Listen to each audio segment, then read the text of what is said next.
Started.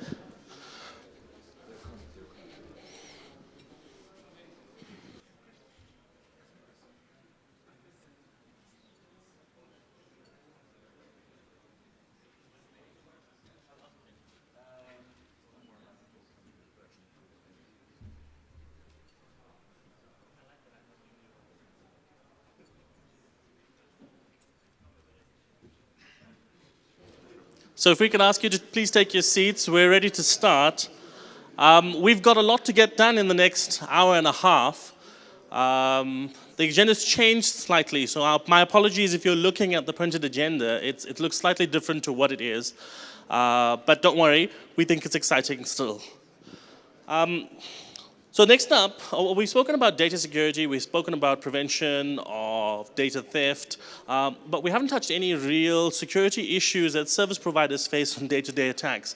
And that's the focus of the next two talks that we're going to have. How do service providers deal with attacks in real time? What are the techniques that they're using? And what are the lessons we've learned? And what can we share and perhaps improve on as a collaborative group? So I'm very pleased to welcome Mohammad Reza Mostame. Mohammad, if you can make your way up here, please. Mohammad's going to talk to us a little bit about internet service provider attack issues that has been noted in Iran. And after that, we're going to talk about a very practical view on how to deal with some of these.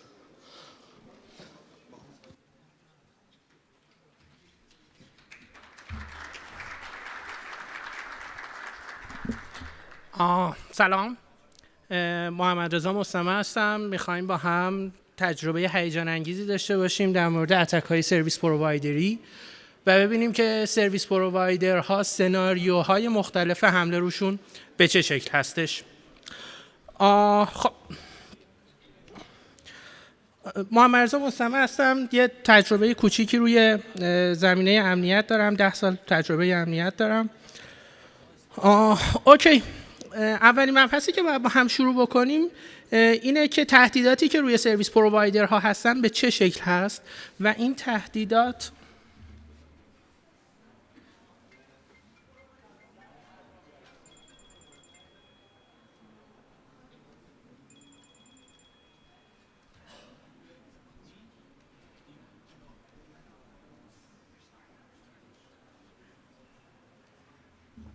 مرسی. این تهدیداتی که روی سرویس پرووایدرها هستن چه ساختاری دارن و چه جوریه؟ یکی از مهمترین تهدیداتی که توی سرویس پرووایدرها هستش اینه که سرویسشون آن اویلیبیلیتی به وجود بیاد توش. طبیعتاً هممون با حملات دیداس مواجه شدیم و میدونیم که ریسکش خیلی خیلی زیاده، باعث میشه که بیزینس ما به مشکل بخوره.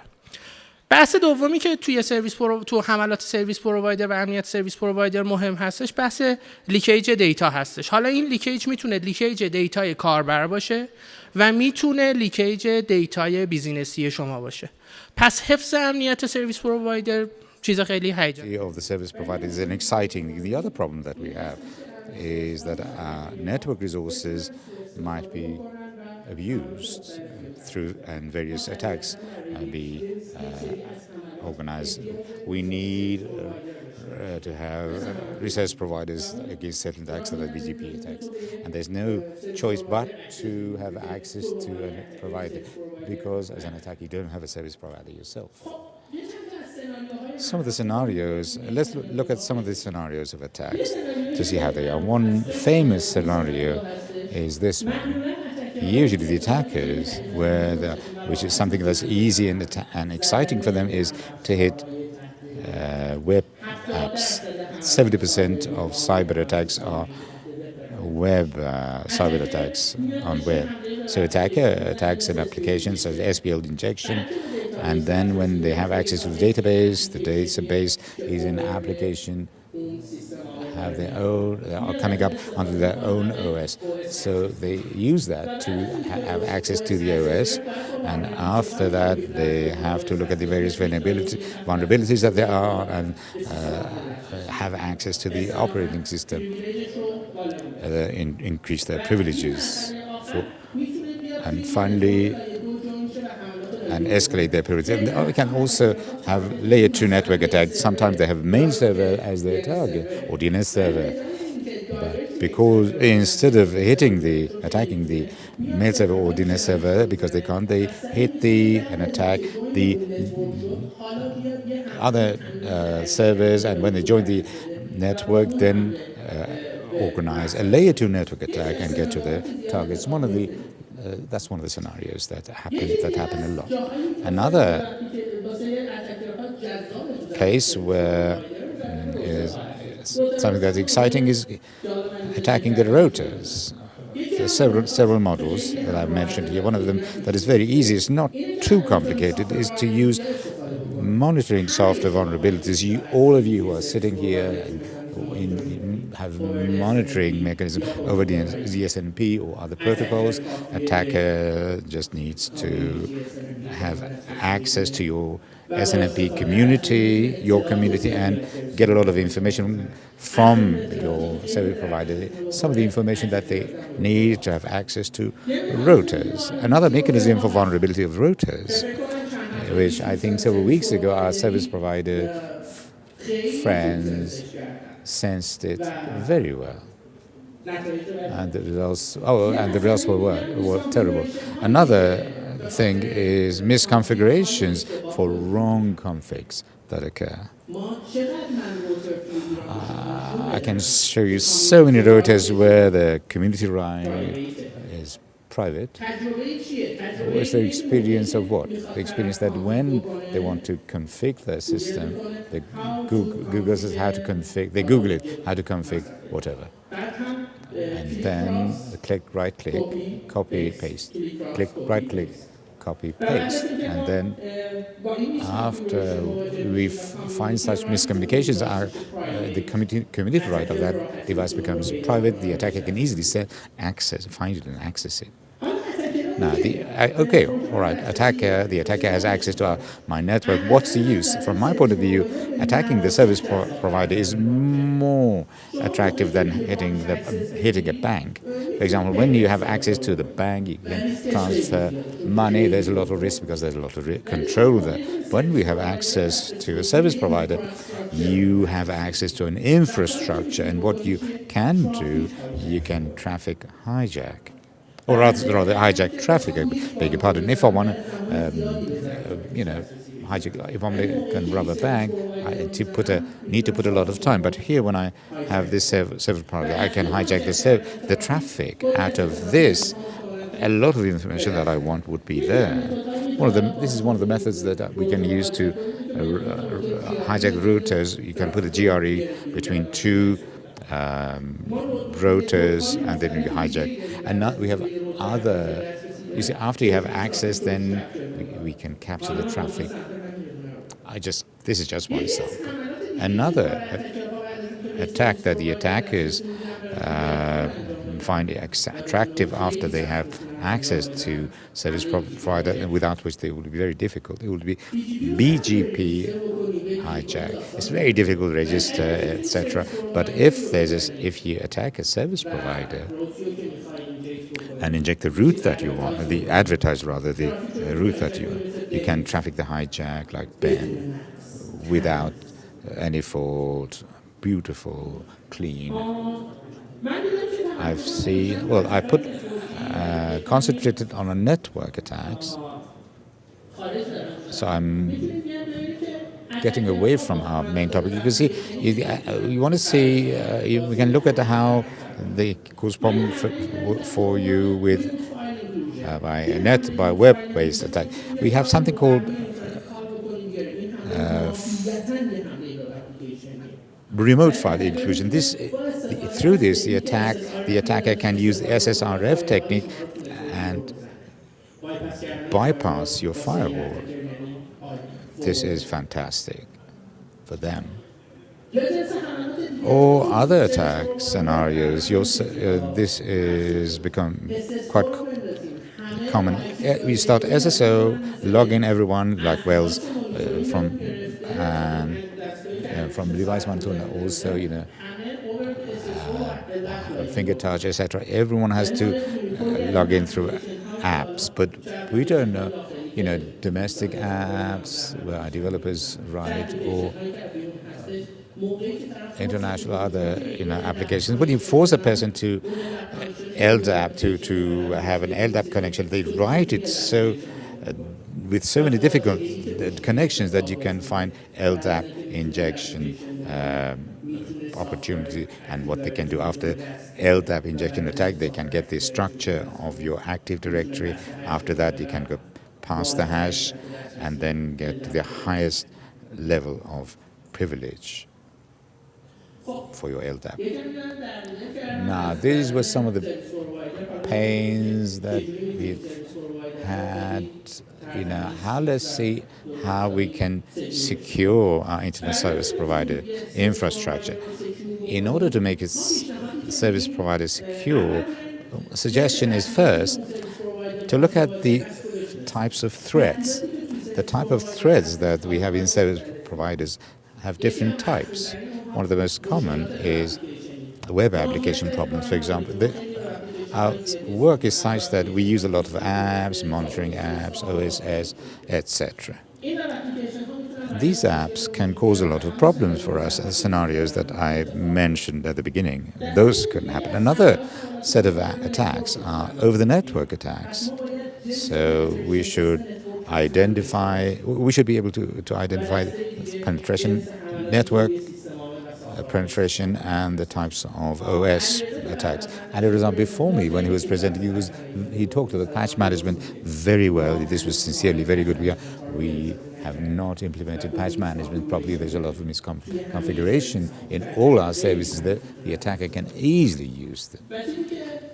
And something that's become exciting recently, and it's easy and attractive for the attackers, is mobile apps.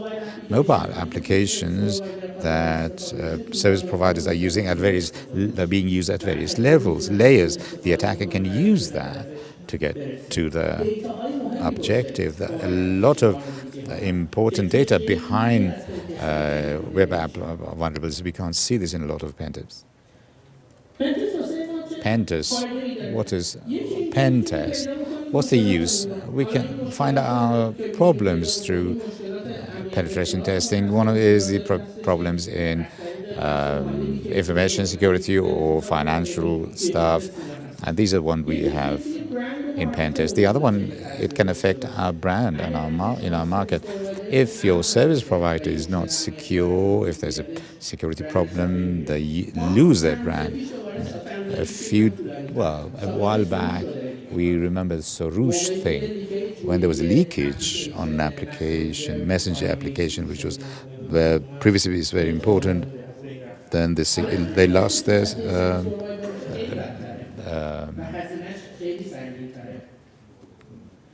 the brand. In a service provider, the cost is even more. Another thing that can help us is getting standards, security certifications, etc. Now, we want to harden our business. How are we going to do this? How can we secure our business? I talked about the problems. Now let's break them down by each and to see how we can solve the problems at each layer. Web app problems, network, OS, DLP, etc. First of all, web application problems. Here, we have a long history here. It caused a lot of problem for us. First, they thought, all right. We put some rules on our IPSs to prevent some web application attacks. They were bypassed. And then they thought, okay, we put WAF, web application firewalls, in front of them. These were bypassed as well. The last technology that's being used now, the only problem there being that is only .NET and PHP. .NET and Java doesn't work on PHP. HTTP is the RASP. And there we put the app right on the host that's coming up, and we control the behavior of the software there. If we see an abnormal behavior in the application, we can easily protect it. In WAF, we don't have this, because in WAF is sitting behind our webform. The traffic that looks at the traffic that passes through the website. But in WASP is not that's not the case. It sits on the host. Another mechanism that can help development of our apps, especially those of us who are developing in-house, is the SDLC, Secure Development Life Cycle, Secure Software Development Life Cycle. We have this problem in our software. Let me tell you quick and fast. If you go to MENOG and look, I think I've uploaded 2 presentations. They never asked me for an authentication. You see, you could put up a presentation in the morning, upload it in the morning, and call it Mohammed Reza Mostameh, and then it would come up. This is a problem with the software design. That's not being foreseen there. In the development of our software, we should look at security at all levels, not secure development only, secured coding only. The process of the development of a software should be secure. This is one of the cases where it causes a lot of problem for us. And one of the things that can help us a great deal to prevent certain types of attack is database firewalls. Database firewalls look at the connection between the application and the firewall and sit there and look at your SQL queries and monitor them exactly. And if the query has a security problem, they block it. And WAF was supposed to do this, but the qualities are not good. But database firewall works on injection attacks and monitors it and can help this layer of security layer very well. Now, after the exciting web application topic, now we're going to talk about network security and network hardening. In network hardening, we have to do a lot, of course, obviously, which is harden our services, jail. Why are DSL service providers jails and they're not bypassed? And if our service provider, the DNS is bypassed, what happens? I think a few minutes ago our friend described this very well. If the jail of our DNS is bypassed, it will be a disaster. We can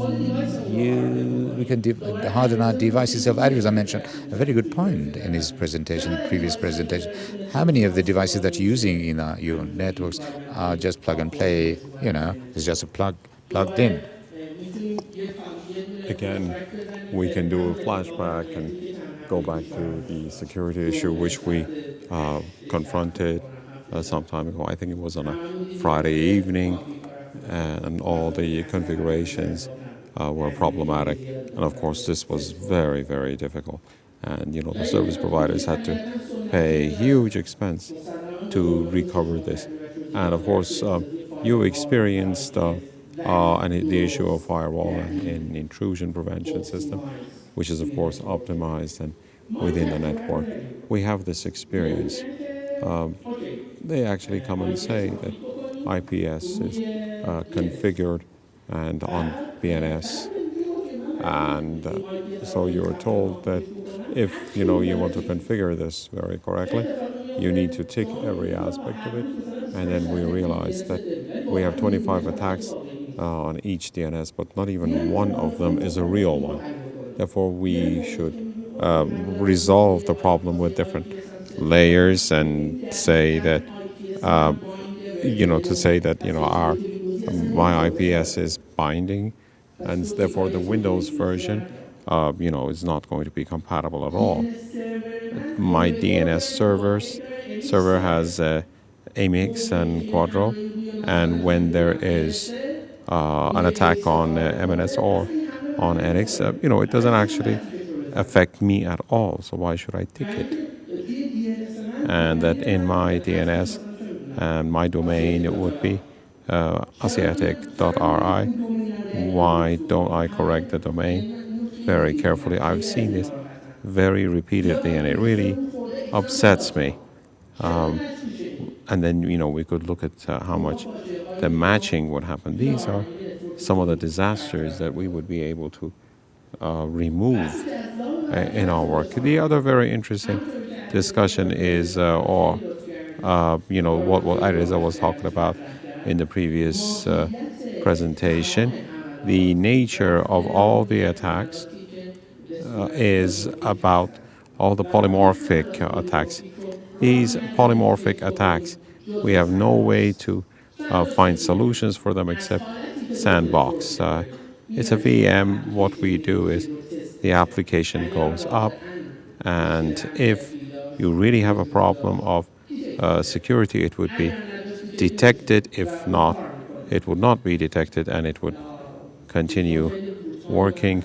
I'm being told that I need to observe time, so I'll try to speed up and finish. And when we have MS-17 and we scan it, we see that many places have it, and it's very drastic. It starts from Windows XP to 2008 and all other aspects. So how much are we focusing on mandatory access control? Philip put actually a course for us, I think, last year or 2 years ago, and he was actually emphasizing this, but unfortunately it's not been implemented very well. I do know that it is difficult, but if we do not secure this, and then we would have serious problems. And then we would have some bank.ir, and then we would have major traffic, and the attacker, it would be much easier for them. And this could actually be a major case for us. And we could see the DNS of a provider, and all of them would be hit. So security for us is very important in this aspect. And of course, the other issue is data leakage. If we look at Rosman Network or any other companies, you see many documents from this company on the internet. All you need to do is analyze the data very simply. You will see that the email is there, and the user is also there actively. The amount of change, this is disastrous. What I always say is that okay, you went to a company, you go to an exhibition, you see the email. When you see the email, 50% of the issue is out there, and it's so all you need to do is just use the username and to try to get from the domain to the emix is not difficult at all. But of course, we need to focus more on our data loss. One of the solutions which could really help us is ADR MS. And, this is actually very well put. And the document that you create is actually created, and how it could be protected and where it should be copied. You have certain documents, and you don't want people to use them outside your system. And so it could really help. And of course, we have some mechanisms which could help very much, and which could, as I said, help very much. But ADR RMS can be very useful if your document, for any reason, gets, is actually goes out of your system. It's not for the editing. All I want to say goes back to the previous slide. If we want our service provider to be secure, we need to come up with the defense mechanisms. At all levels, we need to do this. And for this, the solution that we have here is that we can use two mechanisms. And then, we could actually detect the problems in the mechanism system. And we do the hardening. Thank you very much for having listened to me. I'm at your disposal if you have any questions for me. خیلی متشکرم که وقت رو در نظر گرفتید. یک سوال خیلی سریع رو وقت داریم. یه دونه سوال رو میتونیم وقت بذاریم و بعد بریم. Thank you very much, Narvel Arkil from Iman Pardis. Thank you very much for your presentation. The point that I have is that everything that you talked about was excellent, very interesting. But if we, spend a lot of time and energy on all of these aspects and say that a 99% security would be there, but one part that you didn't talk about is actually promoting the culture inside the company itself and the business. The social engineering that you were talking about. With a very simple telephone call, a hacker could actually talk with one of the staff and have access to all the network. And everything that you talked about would be just forgotten in totality. Was there a special reason why you were not paying attention to the social engineer? Well, thank you very much. You see, my time was very limited, and I just thought that maybe I should talk more about the technical aspects. Absolutely right. I agree totally with you, and we need to pay attention to all these aspects. If you just write the passport on top of your monitor, everything is forgotten. Yeah, I was just thinking about the whole systemic procedure that we could actually do this. And you're right, I didn't pay attention to this point in my presentation. I talked about the technical aspects only, because after all, it's a technical audience. خیلی متشکرم محمد. مطمئنم مطمئنم همه لذت بردیم و همونطوری که تا آخرشون گفتم نقاط خیلی مهمی از سر دارم. ما میتونیم دوره 3 روزه رو برگزار کنیم و فیدکم میگه به شما و حضورتون از جواد که به ندرت میتونیم راجع به همه مسائلی که صحبت کنیم. مسلما کم بوده زمان داریم. خب البته ما سعی کردیم یه نقطه نظر خیلی کلی رو داریم. Nog, one of the more interesting things about being a Nog is that we actually get stuff done, right? And people are very interested in how do you get things done. So the next speaker is going to talk a little bit more about a practical aspect of security, something that we're going to be able to use to manage and monitor what's going through your networks. So it's not on the agenda if you're looking at the page, but I'm very happy to call up Ahmed Kosari, who's going to talk to you very quickly about a very practical tool that's called FastNetMon that's going to be used to, there seems to be some confusion. Yes, FastNetMon, that you can use to detect things like denial of service attacks and to look at the traffic that's going through your network. Ahmed. Okay, thank you. سلام. امید کوثری هستم از شرکت شبدیز. Kosari, from Shabdi's company. I'm very happy to be at your disposal again. I expected Mr. Nadirpur to come and there's a slight change of plan. I was not supposed to speak right now. We have very little time, so I have to speak very fast, and I'm very weak at this. Those of you who know me know that I'm very bad at doing things fast. I just want to introduce FastNet Motu. Many of you are already familiar with it. Those who are not, I just noted very briefly about it in my previous presentation that I had actually said that I will talk more in detail about it in my next presentation, which is of course now. It's about the attacks of DOS and DDoS that we are most entangled with. We all have a procedure to overcome these. Some of them are worse and some of them are much stronger. Some of them are more efficient. If we want to look at it from an organizational perspective, I always say this, that we need to look at everything from a technical perspective as well to the organization. The existing procedures right now is we need to undertake the study of certain parameters. Everybody knows that what we have right now is very actually there's they are very. We have the sanctions and the problems that we have because of the sanctions.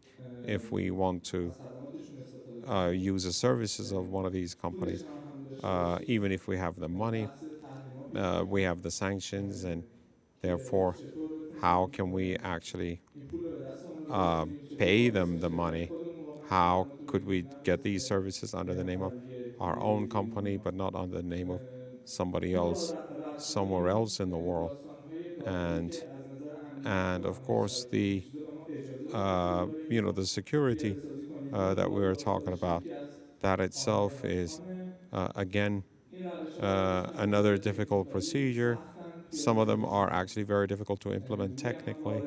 I don't want to go inside details, but we're all familiar with all these difficulties.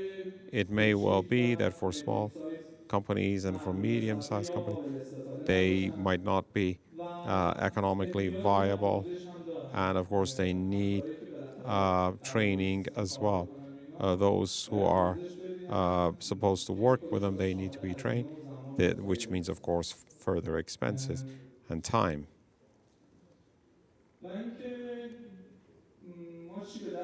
Now, what is our gain through the mitigation procedures that we're talking about? One thing that I always note is that we sleep better for our knock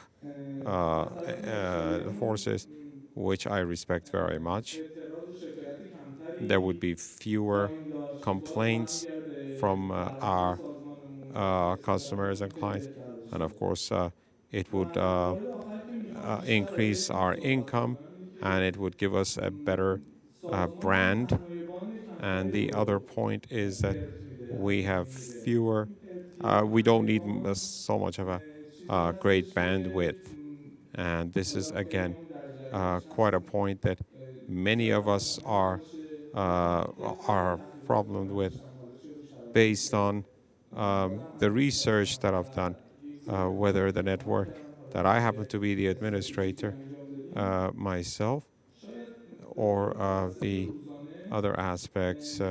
It may well be that on a daily basis we have 10% wastage of bandwidth from a small company that has 5 megabytes of bandwidth to a large company which is actually a service provider, and there we're talking about terabytes. 10% does happen to be a large number. It might not cause a huge problem for us, this small percentage, but I'm talking from a commercial aspect, from the money. A very simple calculation would show that this number becomes significant. In the real world, the DDoS attacks are usually, it's the first kind which causes a lot of engagement, and that a huge amount of the attacks is actually towards very few hosts in our network. You could actually detect them with the naked eye. And the second type, which again I'd like to talk more about, is we have a small percentage towards the hosts which exist on our network. And again, we cannot see them without the naked eye. And as I noted, it might be a very small figure. You might not be able to see them in your graphs so simply. But as I said, it might be very difficult, and they need automation, because as I noted, you might see that there is a huge difficulty point, and you would be able to control them in any way which would allow you to stop the procedure. Some of the facilities that this actually network has, it's being described over here. We can talk about the traffic, which is not very good traffic, and as it enters your traffic, it could be identified with many different procedures and methods of application of DUS or DDoS or many other methods and procedures which are being made every day. They become more compatible, and they go through food, ICMP, and SYN attack, and FinFlu, and many other procedures which are actually happening on a daily basis. They're very compatible, and they could be very fast. They have been tested, and they are happening in the real network.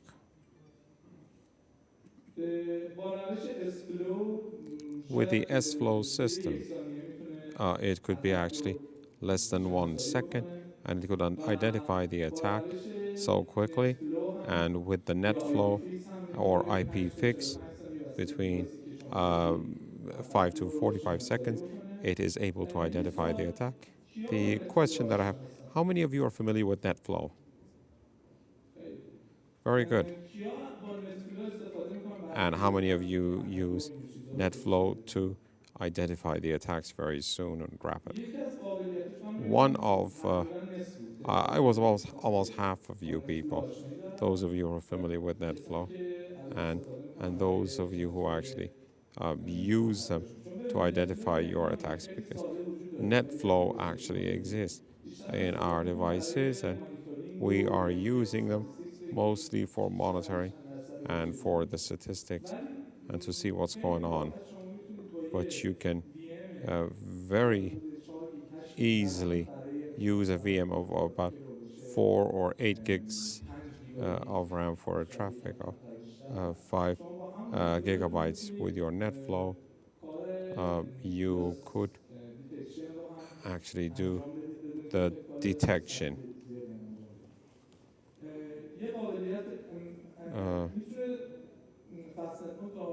And it could be multi-terabytes, and it could actually identify the attacks very well.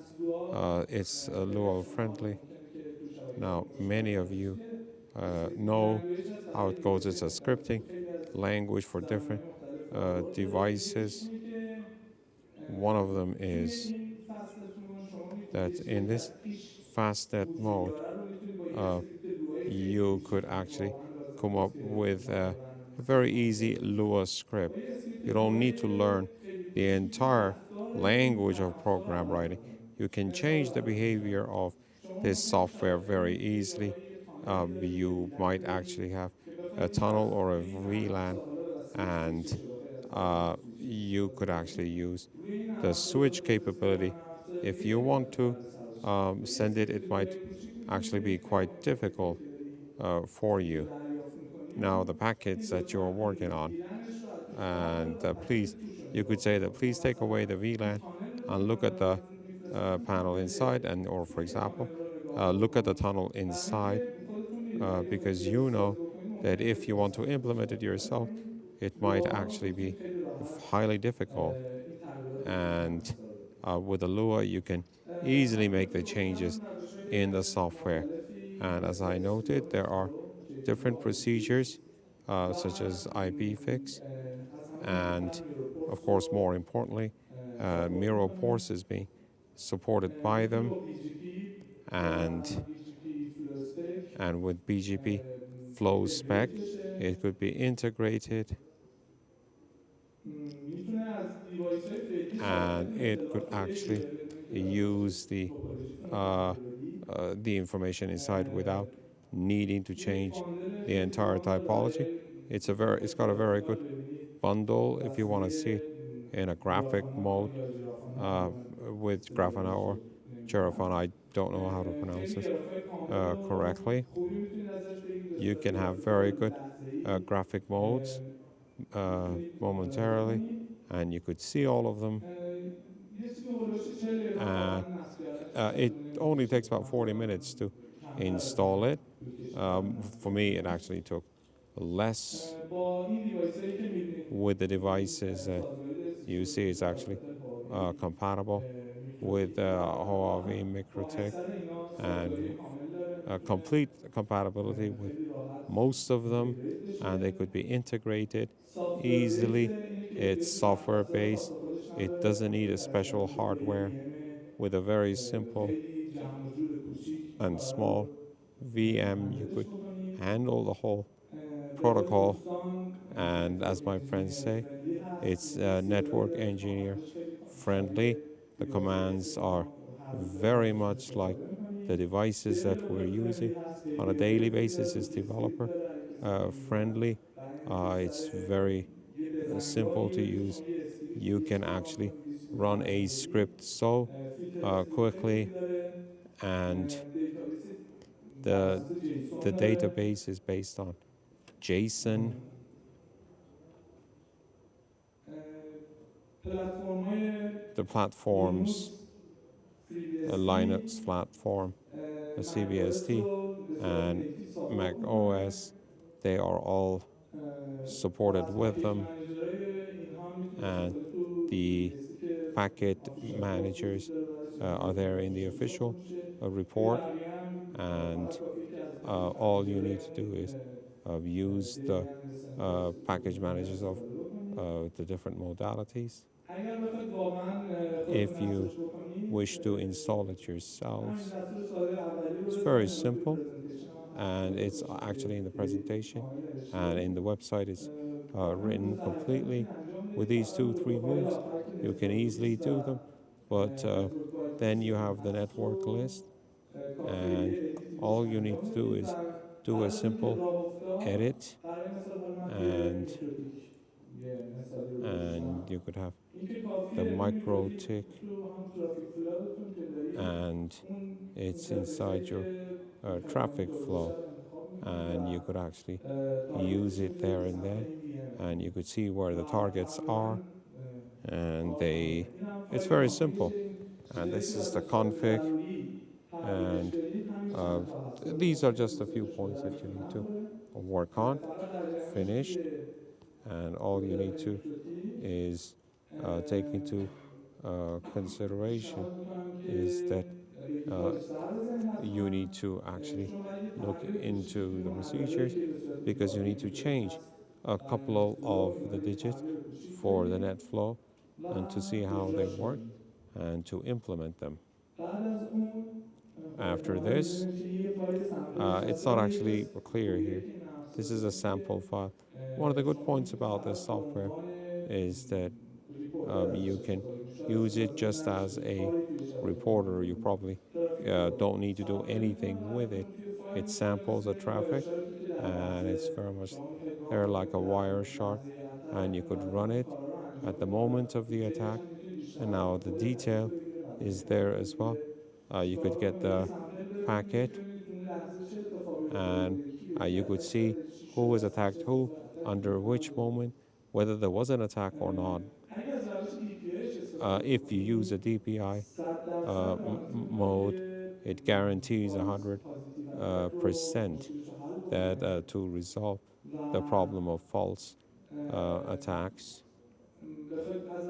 If you want to use the DPI model, there are quite a lot of procedures, because the net flow actually provides very little information, such as source port, and so there is, as I said, very little information. With all this, a huge number of attacks could be detected, but if you need this, the 99% of the attacks are to be identified. It needs the body of the packet. You need to use the DPI mode. You could actually mirror them, or take the traffic towards a later stage. and the majority of the attacks could be identified. And I think that right at the beginning, when you run this, you would be able to see the 10% that I already talked about. I think that if you think about this, you would be able to help hugely in decreasing your expenses. You could see the many issues there and the application attacks, and these are the graphs that I've already noted. And in real time, you could get the information which is required. This is at the moment you could actually do the analysis very live. You can see it, and when you are under the burden of attack, there is the capability of getting some of the commands. For example, Tincom Lee, you could tell it to advertise it at that point, or you could actually tell it to do the black hole, or you could actually say that you need to get attached to the rotor and run the script.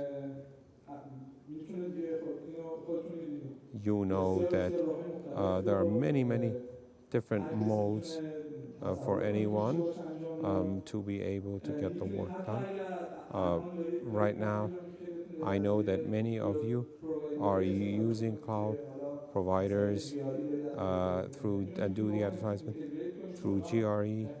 You can integrate this procedure because they are charging you per minute or per bandwidth, and so you could actually go on advertising them, or to use the TCP down. Or I'm sorry, I'm talking so fast, and just going through these very quickly. If you have any questions.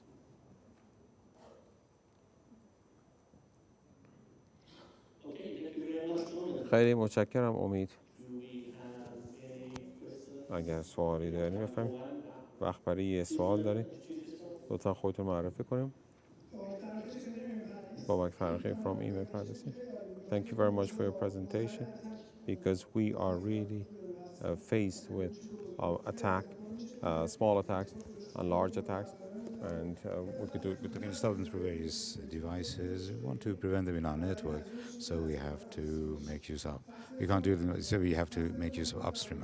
Fastnet is a kind of integration with VGP, so we can advertise route through backboard community 6666, community 66, or VGS PluSpec. PluSpec we know that nobody uses here, but my question is, have you had experience with your upstream where black hole communities advertise and is stopped, or should you wait for the attack to come into the network and then stop it?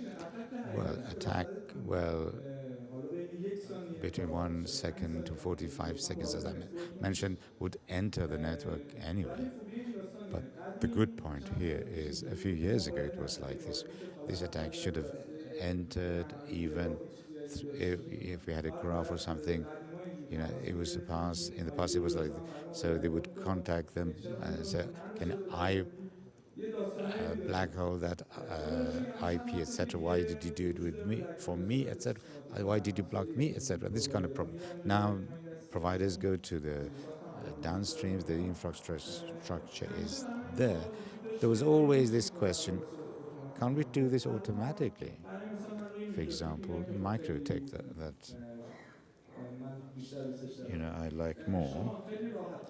What I did was, with a very small shell script, I connected my fastnet one to my Microtech, and the employers upstream had told me that you are from this community or that community, advertise it with whatever community. I want black hole. The fastnet mon immediately runs that script, gets the two parameters, put it there. I pass through the configs very quickly. As you can say, okay, half an hour later, check it again. If there are there's no evidence open it, otherwise extend it for 1 hour instead of 30 minutes. Black holing is one of the simplest things that we can do, really. Thank God even this exists, but we could do much more advanced things. UTRS, for example, you can advertise it to all the world. Please don't send to this IP or many other stuff. I think the most difficult thing is to detect it instantly and for it to do something for us. The rest, the more we can do things more, the better. But I find that some colleagues didn't know fast netmon. I had promised to make a Persian language presentation. Very quickly, thank you, but very quickly. Have you had the experience with TIC as an upstream to advertise it to it and black hole it for you automatically? Yes. Right now, I'm standing here. This is happening. If there's an attack, God forbid, immediately the black holing will take place. Everything will be all right. Hi, Purya from Asia Tech. A point that I wanted to raise was this 100% false positive. Since it's a bit abnormal, if you want to put all that traffic on a Linux or any interface to collect those packages or not or whatever, if the DPI, if we can bring it up n times on our own network and through NetFlow give it to fast netmon, can it be n times compatible to detect it?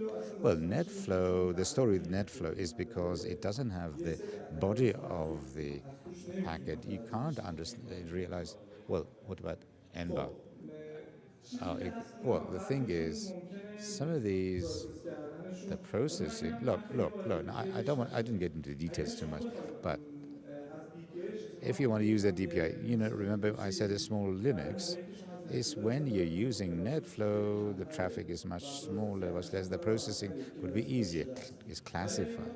But if it wants to happen through the DPI, if you want to have multi-gigabits, 30, 40 gigabits of bandwidth to be mirrored this way, that you need certain optimizations, no doubt. And it isn't that it would be able to do it quickly and easily. You need to do some optimizations, some drivers that are commercial, you have to pay for Linux, etc., or instead of Linux. Or you can get 2 or 3 servers together. But FastNet, I have connected to a server with even one server. They were taking up more than 1 terabytes of bandwidth. Of course, it was a cluster thing. At low level, it was doing it Linux. It was Linux. FreeBSD was not necessary there. But there was no problem because you can see the body of the packet completely. Many of complex attacks are detected very quickly, identified at good speed and acceptable speed. Well, another point, when I wanted to implement it, the problem that was that the old وقتی میگن کمی یک عالمه کار داریم فکر کنم بقیه‌اشو بحثش بعدن آره ممنون خیلی ممنون متشکر نشست بعدی هم باز سشن بعدی هم حامد خواهد خواهی میکنم ببخشید که من دیکتاتورم بر همه میکروفون رو به من دادن آخرین نشست الان میخوایم بریم سراغ لاتین توکس اونایی که با این مفهوم آشنا نیستن لاتین توک صحبتی هستش که کمیته برنامه ها این رو نپذیرفته کاملا یک سری 14 نفریم ما سخنرانی که اونجا انجام میشه رو انتخاب کردیم بعضی صحبت ها بودن یا خیلی زیادی کوتاه بودن یا کار بیشتری لازم بود انجام بدن و برای اینو با اون لایتنینگ توک یعنی صحبت سریع یعنی بیشتر ایده مطرح میشه اینجا تا چیز دیگه چیزایی که میتونین 6 دقیقه وقت بعد از 6 دقیقه همون تمام میریم بیرون آدم مجبورم نکنیم آدم بدجنسه بشم 6 دقیقه حرفاتونو بزنین تمام صرفا ایده هستن طراحی این داستان اینه که چیزایی که باشه که بتونین بعداً برین بیرون صحبتشو ادامه بدین یا بحث کنین یا با جامعه خودتون صحبت کنین. آیا میلینگ لیسته نمیدونم هر جا. اولین لایتنینگ تاک که صحبت سریع که داره 6 دقیقه شامل راه رفتنتون تا اونجا هست. اولین صحبت آرش لادرپور هست. آرش لادرپور میدونم همه میشناسنش، ایرانی‌ها. Arash is going to talk to us about the Iran LIR group. Arash, you have 6 minutes. Thanks, Nishal. Thank you. Nishal, you had a lightning talk for something like 6 minutes. So let's start. My lightning talk would be in Persian. It would be faster for everyone to follow. First, let's talk about the Iran LIR's group. What is it? سال 2015 تقریباً 3 سال پیش این گروپ به وجود اومد. This group was formed, has no mailing list. Why? Because we don't have the patience for other boring stuff, boring emails, irrelevant noise. We just want to go to the point. Having to do things having to do with our business, our membership in RIPE, and this similar stuff. So far, we've had nothing called mailing list, no website. There was no need. You know, who's going to register the domain, who's going to host it, who's going to manage the content. So we don't, no problems there. And also, there's instant messaging on Telegram at the moment. At the start, it was Viber, but when everyone went from Viber to Telegram, this is what we've done as well. Now we have a group on Telegram. There's also a backup channel on WhatsApp. So if Telegram is filtered in Iran, we continue on WhatsApp. Regarding things such as Sorush, etc., we haven't made any decision on domestic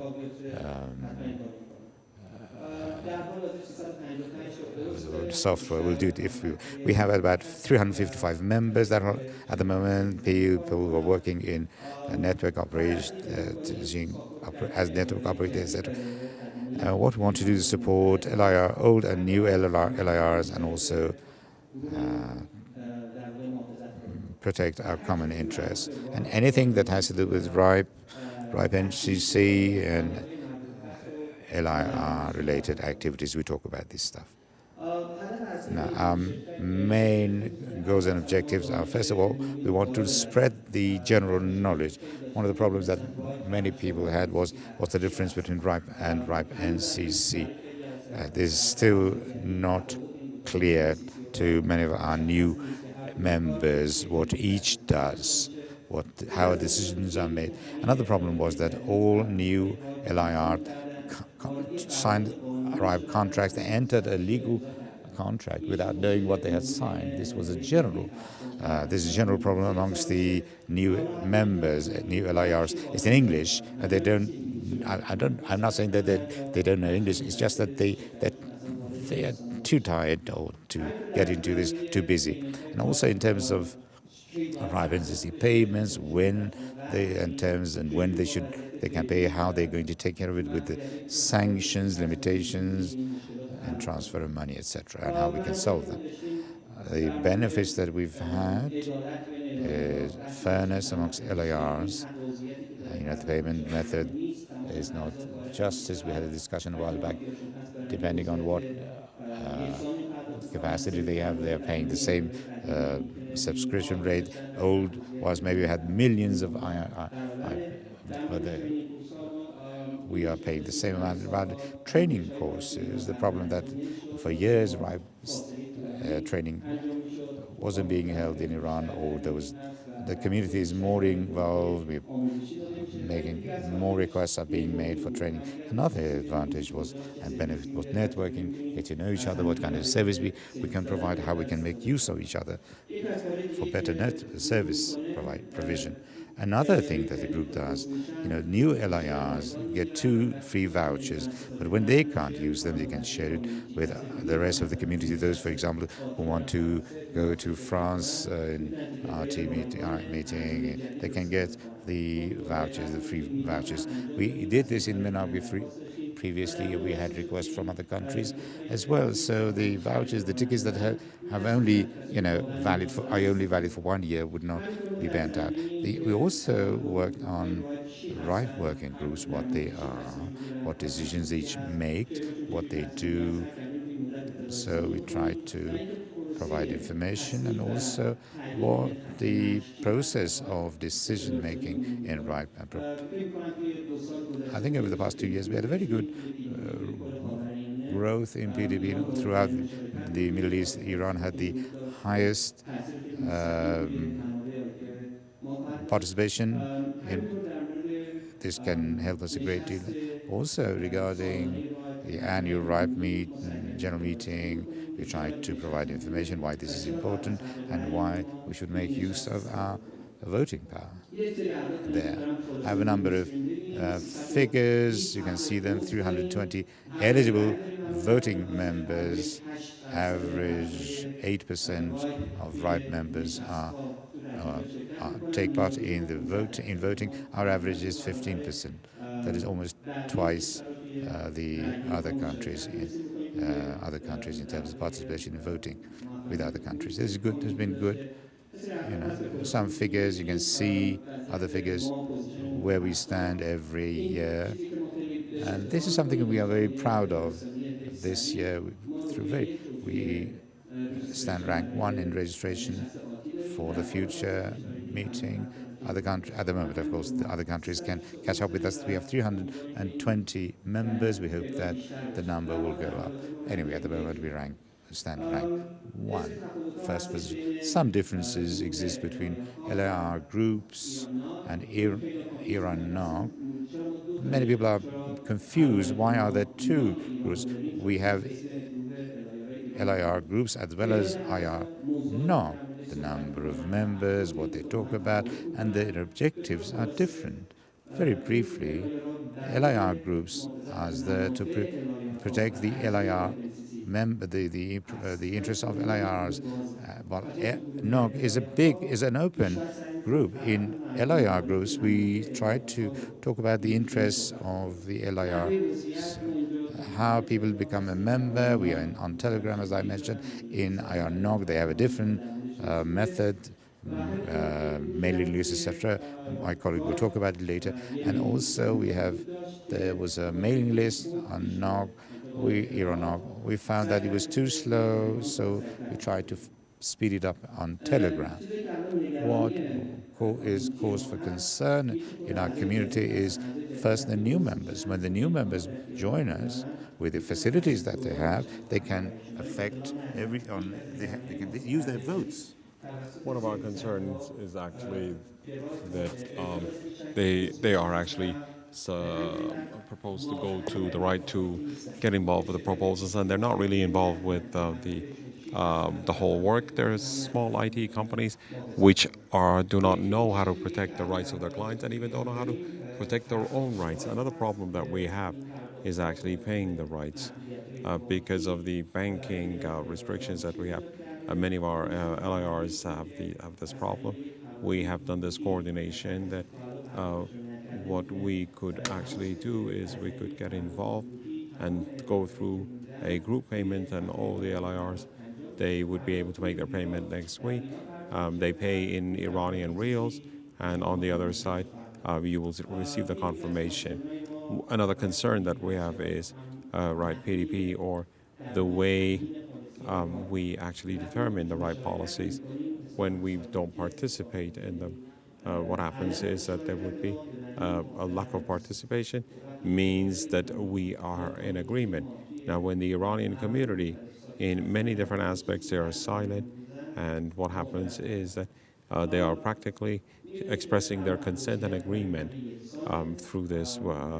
We know that the membership fees are the same for everyone, and all those who have gone all the different slash payments, if we start right now, we would be able to do it in 2020.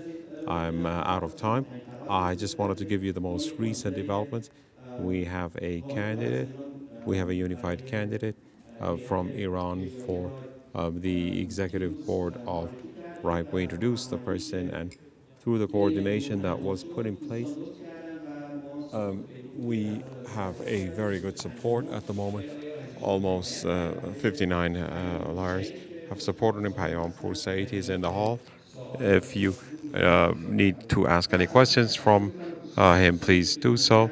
I would like to thank you very much, especially all of those who have been active in the group and in the very limited time between yesterday to today, they have actually expressed the support of the candidate. Thank you very much. خیلی متشکرم آرش. دوستانی که دارن سوال میکنن که ما تونستیم 1 دقیقه اضافه 7 دقیقه به جای 6 دقیقه غانا پترووا که در ارتباط با در واقع همکاری ابتکار عمل رایپ میخوان صحبت کنم. بله پشتم هست.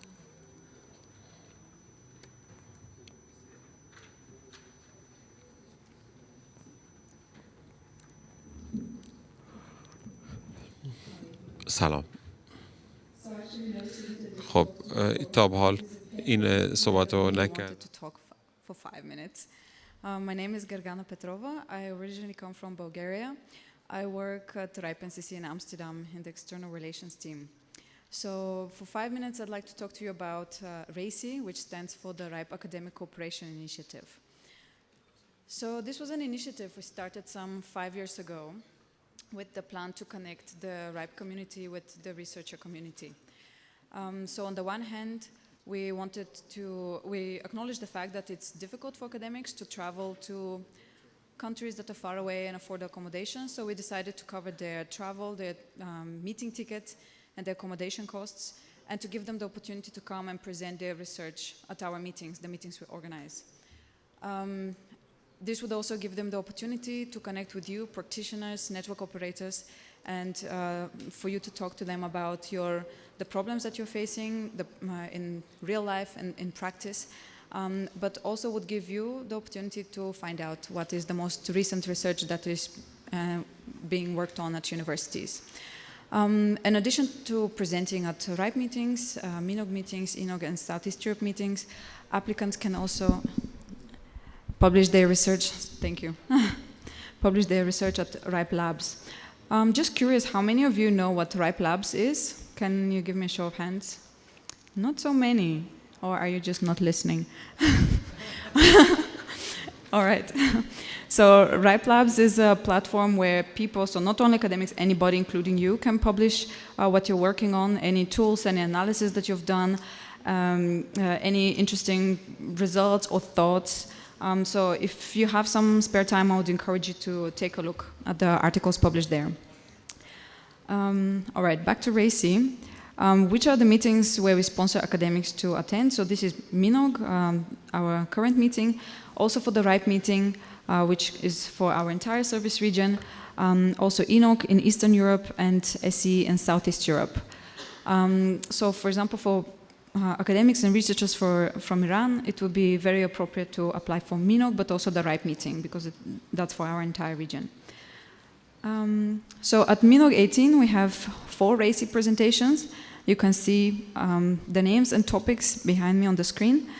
3 of them have already presented. I really hope that you enjoyed their presentations. The last one is going to be straight after me.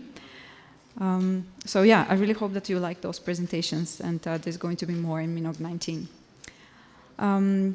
If you know of any academics and researchers, please encourage them to apply for the program. Behind me you can see the number of topics that we would like to receive proposals about.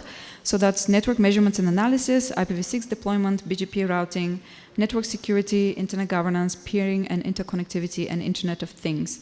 If you are working on or know somebody who is working on some other topic that might be relevant for MENOG or the RIPE meeting, please drop me a line or encourage them to write to me. Who can apply for this? So when I say academics and researchers, this could be bachelor and master students, could be PhD candidates, assistant professors, full professors, so anybody who is working in a research institution or a university. And what you need to apply, obviously fill your contact information, but also give us an abstract of the research that you're working on and the draft slides. So here on the page behind me, you can find some more links with information. RIPE.net/RACI is our webpage where you can find guidelines for application, obviously the application form as well. We also have a mailing list where I send the upcoming deadlines, and we also have a Twitter account and a LinkedIn group. So I'm done pretty much with my presentation. My final message to you, if you know somebody who might be interested, please let them apply. Let them know about this and tell them to apply. Any questions? All right, thank you. Thanks, Gergana, and thanks for giving us a little extra time. And next up, we have a lightning talk on IPv6, the impact of energy consumption. This is a RACI talk, and it's by Chekari Legris from the University of Casablanca.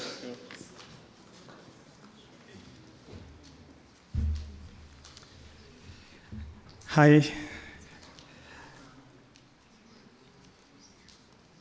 Thank you. I'm coming from University of Casablanca to share with you some insight on IPv6, exactly to optimize some message IPv6 to save more energy in small objects in the work of IPv6. So we work on network with the small object. That we mean the object that can perform the IPv6 protocol. We define this term to more different to other objects such as Internet of Things, for example. The common point of this is the usage of IPv6 as protocol of network layer. The problem of the object now is nowadays is the uses of TCP/IP. That means a great resource for consumption energy. So for IPv6, we must optimize this message, for example, for information routine, multicast routine. So the energy consumption will be a parameter of the reduction of these parameters. Some related works in this field, for example, we take some work in literature in this field, for example, for WSN, for IUE, low WPAN, and other. We have in this field several works on the layer 2 on this work, but we will be more different because we will work on the network layer, exactly on IPv6 protocol. Regarding IETF works, we will be in conformity with constraints defined by 6 law working group in IETF. That is defined some constraints, for example, limited lower, hard upper, optimization of energy, and so on. Our proposal is to adjust some IPv6 parameters regarding to multicast and routing message in all nodes of network, for example, in router and nodes. We taking into account some defined parameter, for example, to routine advertisement with maximum delay and minimum delay. And we established some formula to reduce their delay and to reduce the energy consumption in the object of networks. We will we will take into account some parameters, for example, to maintaining IPv6 object connection to be in conformity, to be compliant with IPv6 standard, and do not impact some other parameter of networks. So we established a formula for a model for energy consumption as follows. What we take into account several parameters, for example, a number of objects in network, number of destination reached, duration of multicast session, and so on. several parameters help us to establish this formula and to take in and to perform in some simulation. So we have developed an algorithm with input for, such as initial energy, connectivity, minimum routine advertisement maximum, and for output, we will to fix energy consumption and final energy, and to define the delay, the routine advertisement delay. So this algorithm is as follow, is present as flow chart. When we start with input, and we continue to turn to increase our routine advertisement interval since the connection is on-shared in the network. And in the end, we will have the output that are final energy, consumption energy, and interval of routine advertisement. We have performed some simulation to have results comparing with the standard of IETF, RFC 6275, and we have some results, some best results regarding the RFC. For example, for energy consumption, we can keep the energy of object, and we increase the lifetime of network, because the lifetime of network depend of lifetime of object in the network. Other parameters, we compared energy consumption with the dependent multicast. So when multicast decrease, the energy consumption decrease. For output, for example, when we decrease the interval of routine advertisement, we can have more throughput in all of network of all of objects of our network. The throughput, it depends on the number of messages of multicast message in the network. The last parameter is connectivity. When we fix the maximum of this interval, for example, between two values, we can assure that the connectivity is on-site in the network. Thank you very much.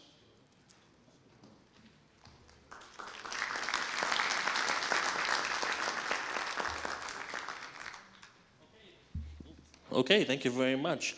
Next up, we have content challenges in Iran by Ahmed. Ahmed, you've got 7 minutes, including the time to walk up to the mic. They've changed the agenda on me. Wow. I apologize. Next up is the Iranian Nog by Milad Afshari. So Mirad, if you are not up there.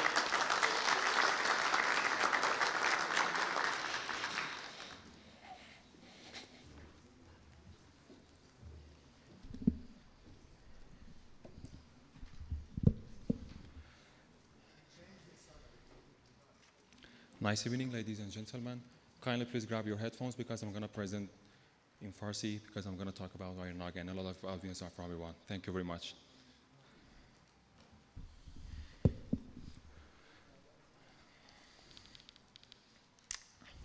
خب سلام و وقت بخیر خدمت حضار عزیز. امیدوارم که تا اینجا از برنامه میناگ 18 لذت برده باشید. خیلی خوشحالم که این فرصت رو دارم تا از این تریبون have this opportunity to speak in front on behalf of the MENOG and talk about it. This is a new photograph. My name is Milad Afshari, network engineer at Asia Tech, working there. I'm one of the people who've been active in setting up this community. I'm a PC member. I'm very glad to be a PC member of MENOG. Very briefly about this, about MENOG. to take shape before 2014. We didn't have a community that would be working on network, but or operators. Maybe there was something that wasn't that active in Arabian City in 2014, which was held in this very hotel, in this very place. The sparks of MENOG formation. Seen many people thought that with the potential that we have in Iran, this can be a good opportunity if we have a local community. So we followed this up in 2015. There was a Arabian City lunch work, and the mailing list of Persian Iraq was formed, and then Iranian Iranogs started working together. In 2016, as Arash mentioned, you saw in Arash's presentation, there was a meeting, there was an event, and LIRs in Iran, independent Iranian LIRs. There was one day event, various presentations on RIPE and NCC, etc. But the important point that I wish to say about that was that the last hour there was a discussion on, it would be a good idea to have a MENOG in Iran. And a number of members, I think something around 20 people started to, they volunteered to work together in order to have our MENOG started. Something about a year or even more passed. Maybe 20 to 25, or 20 to 25 meetings we had, because we hadn't had maybe that much of an experience to hold such a community with such a culture that it would need to create something that would benefit everyone. Very briefly, I'd like to thank everyone who was a member of the PC and helped a lot. I'd like to thank them. Many people left us and new people have joined us.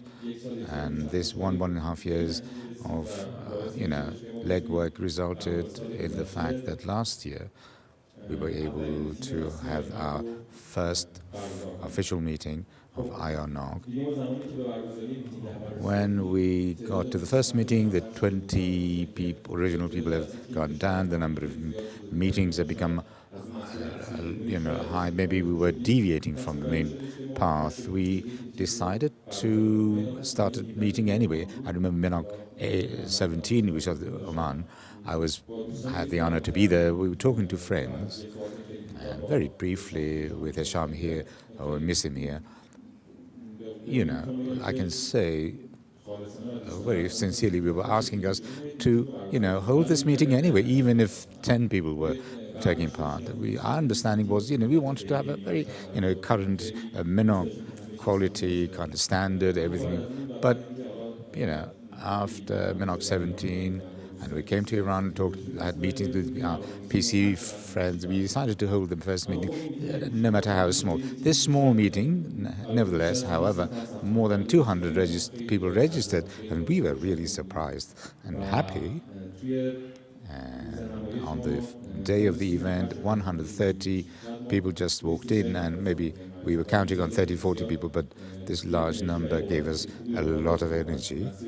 So we thought, okay, we are on the right path, perhaps. On that one-day meeting, I have some statistics here. 6 presentations were given. It's on the archives. You can see them. 3 sponsors supported us. 2 financial, 1 spiritual, if you like, mentor, sponsor. And we had meeting. People who were outside Iran were able to follow us up on the internet.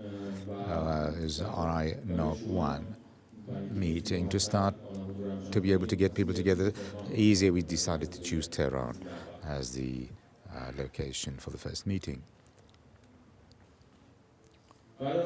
After the meeting, that is right from the night, when we started to check the media and the tweets in Telegram groups elsewhere, we had very good feedback.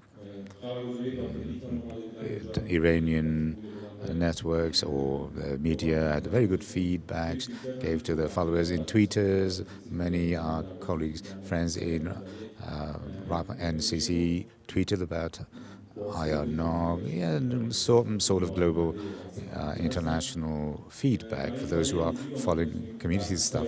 So in order to have IRNOG, together with my colleague Shaheen, we put up an article on IRNOG. Side 19 logs. I mean, likes is good. I don't know. Maybe we found that the feedbacks were good. There were very good comments from outside Iran, and this gave us a lot of energy. So we decided to move on. After the first meeting, because the number of members of PC, well, it just got together. This was spontaneous. So we wanted to have it more democratic, bottom up. So we first wrote down rules of regulation so that all the members of the community would have comment on. And then we thought, in order to get more new PC members, put out a call,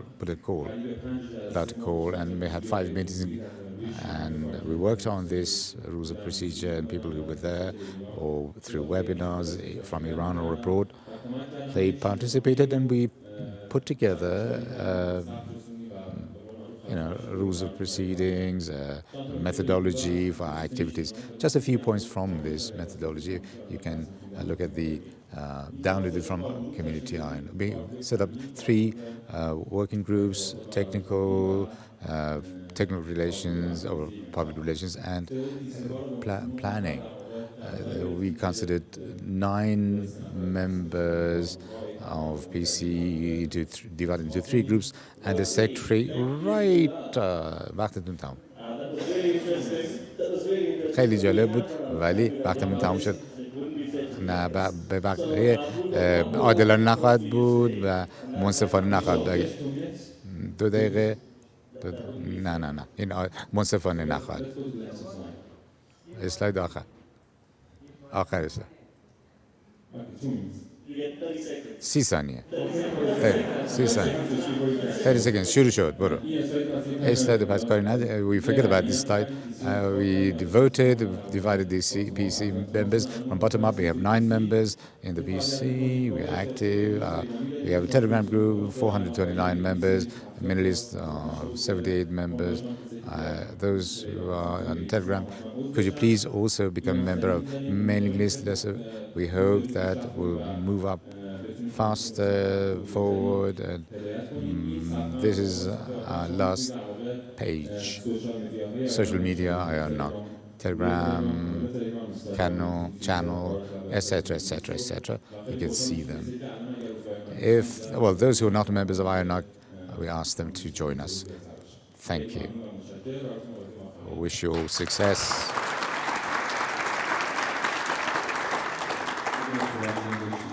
If you have any questions, ask me outside. Thanks. آخرین صحبت امروزمون فاست 5G IoT و اینترنت ورکینگ. احسان قاسمی. احسان برو بالا.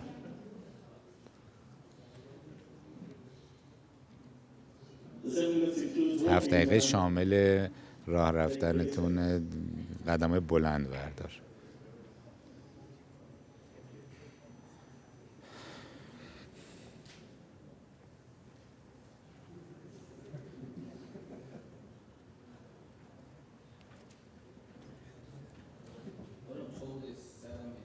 من گفتن 7 دقیقه داره.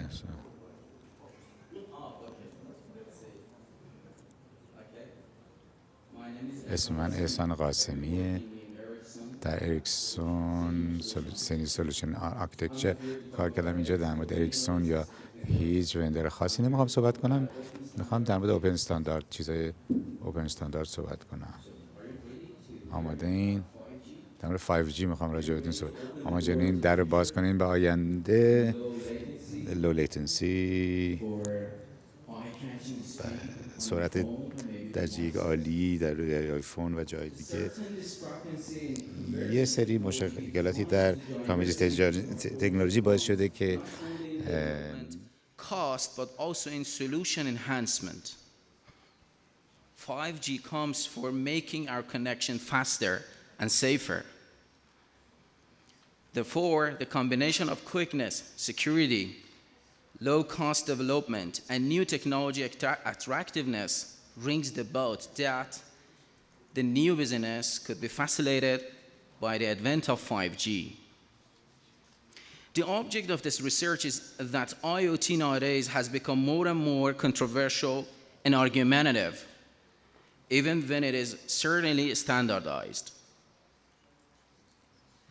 The thought strikes me that 5G might sit next to IoT to make a resounding success, to broaden IoT horizons to its future by making it faster, safer, and more reliable.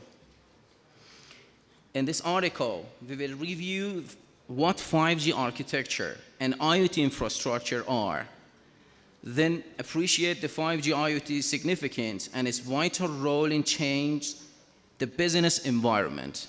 In the end, hopefully, I would express my solution to make this technology faster. Let me tell you something, that this article hasn't been submitted anywhere else, and this is my initiative solution, which has been expressed in the first time in this meeting.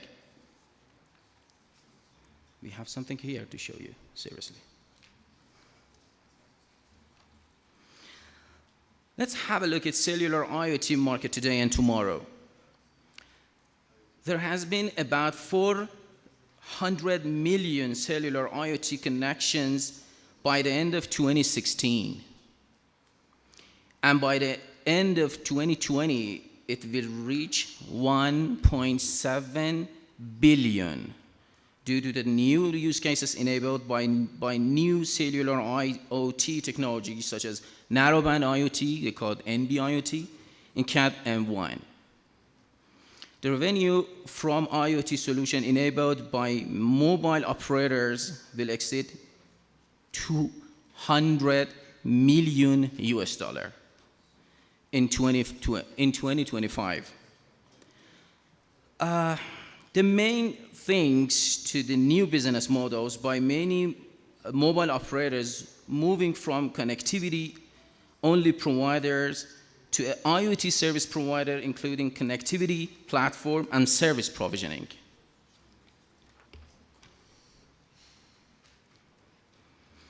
"5G opens a big opportunity for mobile industry and enables a number of new IoT use cases.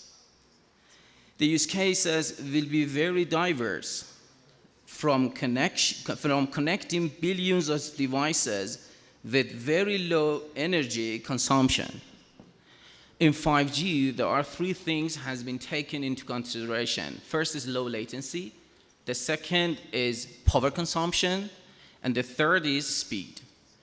I'm not pretty sure I could cover everything in the slide, but I hope I can meet your expectation to know about the 5G and cooperative things with IoT. But the radio things has been changed predominantly. The core network has been separated to two parts. First is for control plane, the other is user plane.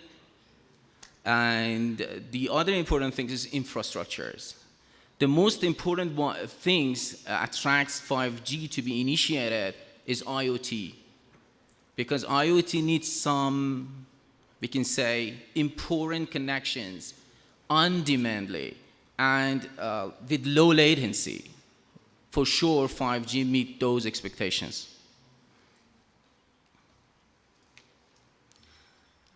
Network functions virtualization is a revolutionary prototype that makes it possible to rapidly deploy a self-contained network function as software on demand whenever the network operators require to do so.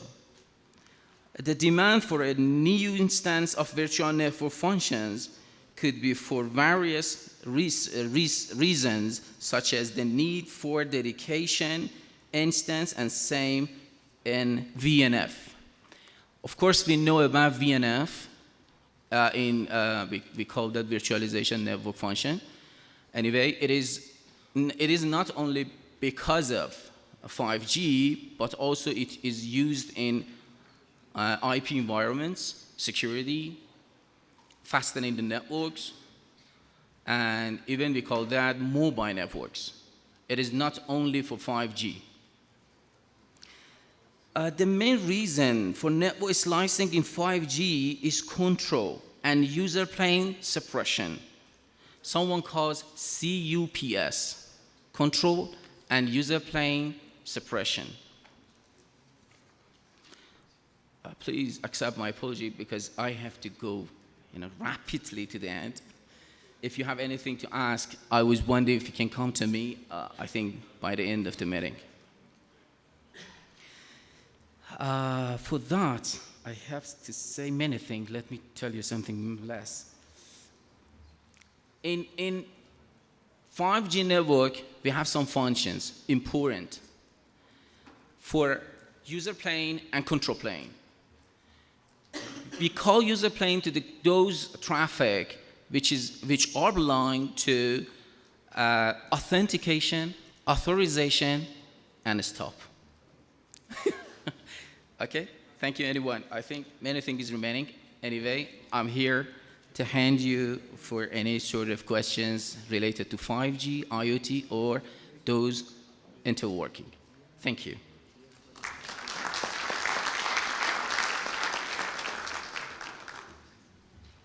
Thank you. Thank you very much for respecting the time limits. As he says, there is a chance to talk to any of the presenters a little later on. So we've rushed a lot, but we've got new to the last part, almost the last part of the agenda. There is a tutorial after the closing, after the tea break. There is a tutorial in this room on segment routing. So for those of you that are interested in segment routing and some of its uses, please stick around. After the coffee break, you can come back in here. But now we're going to get to the last part of the formal part of MENOG anyway, which is the closing ceremony. So some of you know that you're involved. If I could ask you to start making your way a bit forward, please. You know who you are. I'm looking around to see if they're moving. Ah, there she is. She's moving. Okay, so there's a lot to be said, really. For MENOG, it takes a significant amount of effort to make a meeting like this work. A lot of time, a lot of effort, personal sacrifice on behalf of a lot of folks. So you know who most of you are, but we'll get through the sponsors list and the thank yous in a second. But I think the better part about a workshop like this is that you also get to recognize and meet individuals within your community and folks that have done amazing things. And perhaps probably someone that's going to talk a little better about explaining more exciting part about someone that's come up from the Iranian community is Natalie from the RIPE NCC. So I'm going to ask her to take over and speak a little bit about the program that they've been working with and some of the outcomes from there.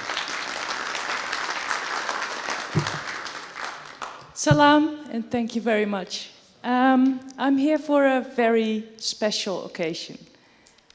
As some of you might know, the Iranian internet community is very dear to me, and so is IPv6. And that's why, with great pleasure, the RIPE NCC worked together last year, together with Mr. Nadarpour, to organize a Train the Trainer week, to train very high-skilled professionals in Iran on teaching IPv6 for the local community. And it expanded. It wasn't just the local community. In the last year, we trained with almost 10 highly skilled people from your community. And we brought them also not inside Iran, but also out. And it brings me great pleasure to announce that, can I have that slide up? No? That Mr. Alireza Karimi Alyato is the first Iranian MENOG IPv6 certified trainer. So I would like to bring him up.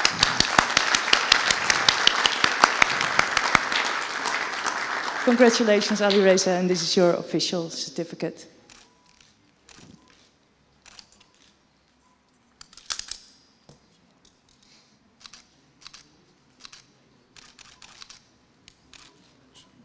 Thank you very much. Thank you so much.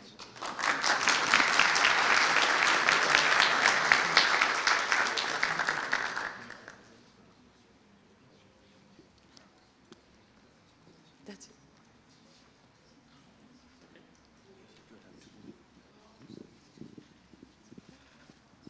Okay, so thank you very much, Natalie, and congratulations, Ali Reza. It would be great to see more IPv6 coming out of Iran.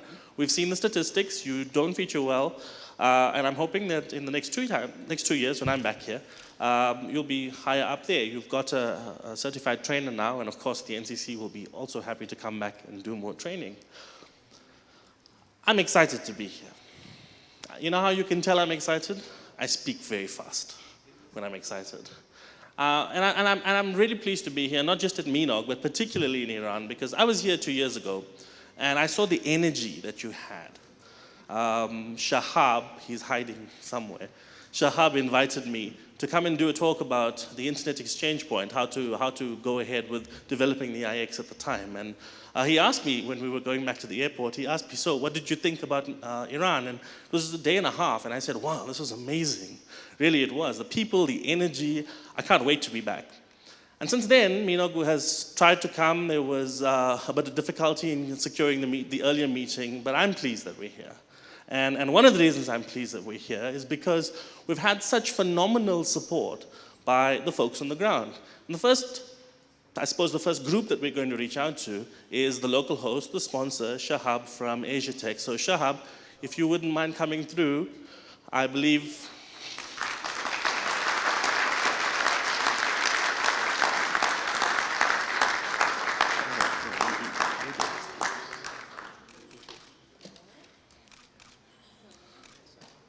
So if you don't know, the Asia Tech team, Shahab's accepting this on behalf of the Asia Tech team, but I'm positive that most of them have not slipped in about, I don't know, how long, two months? Maybe 3 months or so?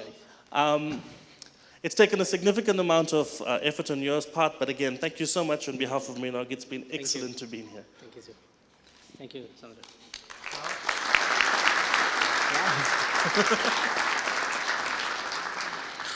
I'm not doing this alphabetically, if you're wondering. I'm doing this in order of the email that was sent to me. So next up, we have the co-host of the event, IPM IRANet. So could I have the representative from IPM IRANet? Mr. Again, thank you very much. I believe you want to get a photograph with Sandra. Because Sandra's prettier than I am, so you want her, not me. Again, on behalf of all the Ajnabis in the room, I have to say thank you. Getting through immigration was absolutely a pleasure. It was really easy, and I believe your team has done all of that work, so thank you very much. And all the colleagues from the RIPE NCC and other colleagues from Iran, they have done the hard work. Okay, well, it's good to be here.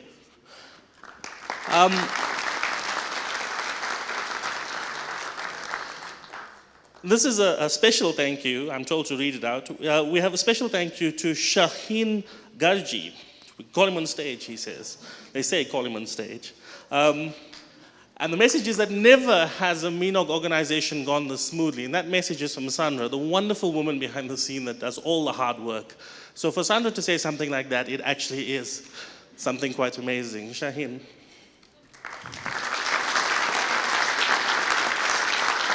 Congratulations.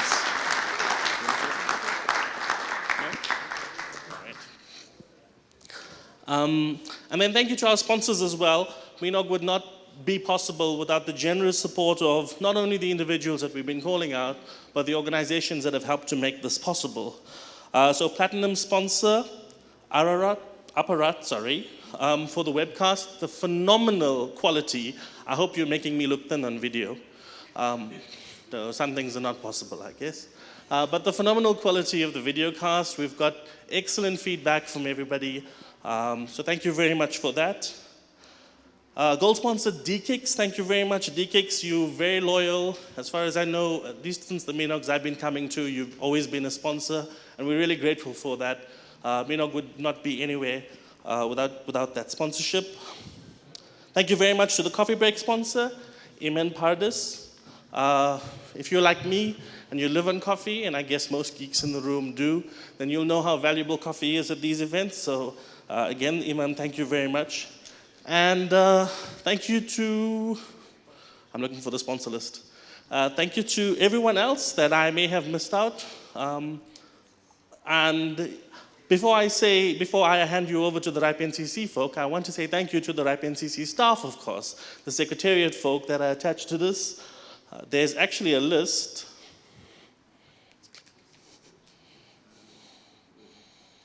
So you got to see Sandra at the event, you've got to see Anthony and some of the other team, but there's a list of RIPE NCC staff that we hope will make it up onto the screen soon.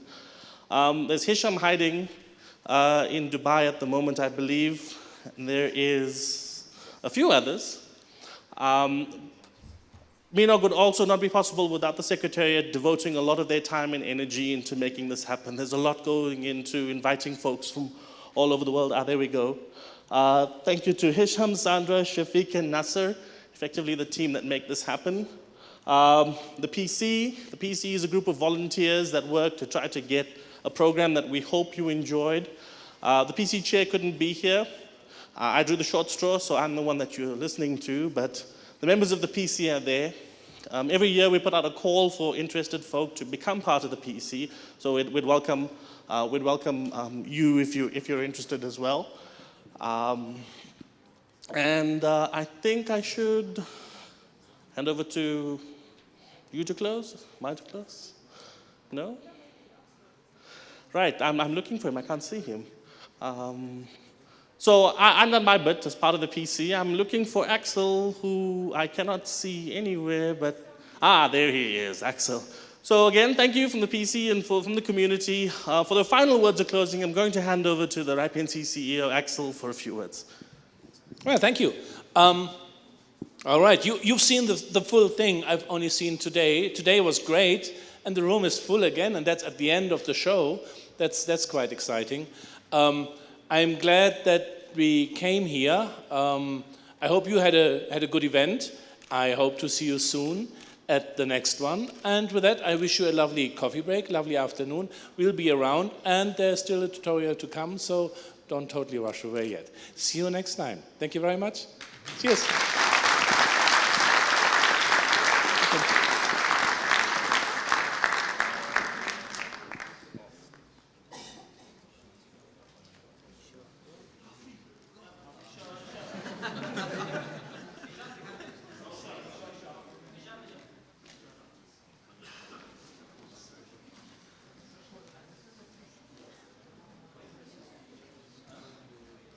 مجدد ما یه پرزنتیشن داشتیم خانم قربانی در مورد در واقع کوئسشنری که از یک ماه پیش شروع کرده بودن در حوزه اینترنت گاورننس می‌خواستن چند دقیقه صحبت کنن.